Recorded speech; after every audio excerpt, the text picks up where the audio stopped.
Hello friends, welcome back to our channel. आज के इस वीडियो में देखेंगे सिंधु घाटी सभ्यता यानी इंडस वैली सिविलाइजेशन के कुछ इंपॉर्टेंट क्वेश्चन जो अक्सर एग्जाम्स में पूछे जाते हैं। तो हमारा पहला क्वेश्चन है कि सिंधु घाटी सभ्यता के निम्नलिखित में से किस शहर में एक बंदरगाह पाया गया है।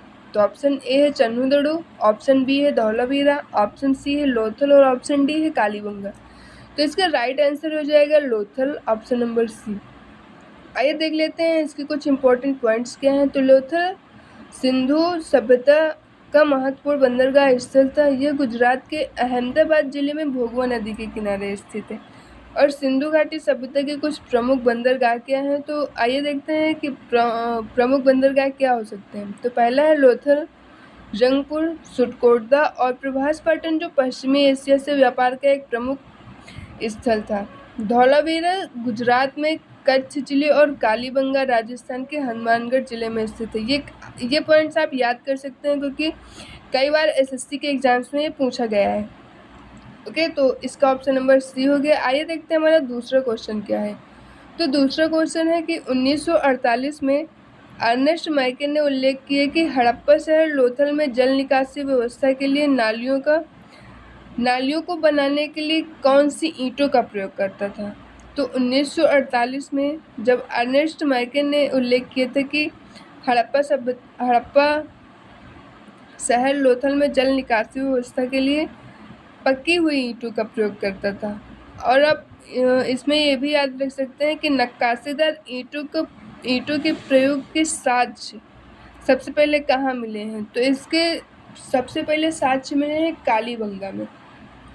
ओके, तो option number A will be right answer. And आइए देखते हैं ऑप्शन क्वेश्चन 3 क्या है। तो क्वेश्चन 3 है कि सिंधु घाटी सभ्यता के निम्नलिखित में से किस स्थल में द ग्रेट बाथ यानी कि विशाल स्नानागार पाया गया है। तो ऑप्शन ए है मोहनजोदड़ो, ऑप्शन बी है लोथल, ऑप्शन सी है धौलावीरा, ऑप्शन डी है कालीबंगा। तो इसका राइट आंसर हो जाएगा मोहनजोदड़ो। मोहनजोदड़ो का शाब्दिक अर्थ क्या होता है। तो इसका शाब्दिक अर्थ होता है मृतकों का टीला। ओके, तो option C will be right answer. आइए देखते हैं कि हमारा क्वेश्चन नंबर 4 क्या है। तो हमारा क्वेश्चन नंबर 4 है कि लगभग 250 साल पहले सिंधु नदी को ईरानियों द्वारा क्या कहा जाता था। तो 250 साल पहले सिंधु नदी को ईरानियों द्वारा क्या कहा जाता था। तो हिंदोस कहा जाता था। आइए देखते हैं इंपॉर्टेंट की पॉइंट्स क्या हो सकते हैं। तो हमारा की पॉइंट है कि सिंधु नदी तिब्बत के मानसरोवर जिले के निकट चेम युंगडुंग ग्लेशियर से निकलकर भारत में केंद्र शासित प्रदेश लद्दाख के 2 जिलों लेह और कारगिल में प्रवेश करती थी। झेलम, चिनाब, रावी, व्यास तथा सतलुज इसके 5 महत्वपूर्ण सहायक नदियां हैं।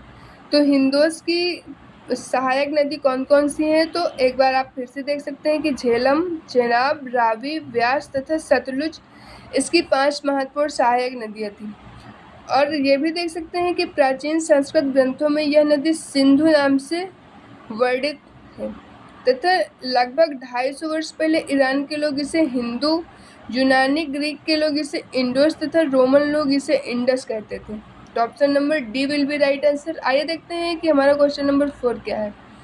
क्वेश्चन नंबर 4 है कि दायमाबाद नामक प्रागैतिहासिक स्थल निम्नलिखित में से किस राज्य में स्थित है। तो दायमाबाद कहाँ स्थित है। तो दायमाबाद स्थित है महाराष्ट्र में। Option number B will be right answer. आइए देख लेते हैं इसके कुछ की पॉइंट्स। इस स्थल की खोज किसने की थी कि दायमाबाद की खोज की थी बीपी बो पर्दिकार द्वारा की गई थी। और यह स्थल गोदावरी नदी की सहायक नदी प्रवरा नदी के बाएं तट पर स्थित है। तो कौन सी नदी के बाएं तट पर स्थित है। तो प्रवरा नदी के बाएं तट पर स्थित है। ये आप याद रख सकते हैं, एक की पॉइंट्स हो गया। आइए देखते हैं क्वेश्चन नंबर 5 क्या है। तो हड़प्पा सभ्यता के निम्नलिखित स्थलों में से कौन सा स्थल पाकिस्तान में स्थित नहीं है। तो कोटदीजी, चन्हुदड़ो, सोर तुगाई और बालाकोट। तो ऑप्शन नंबर 5 का आंसर हो जाएगा सी, सोर तुगई।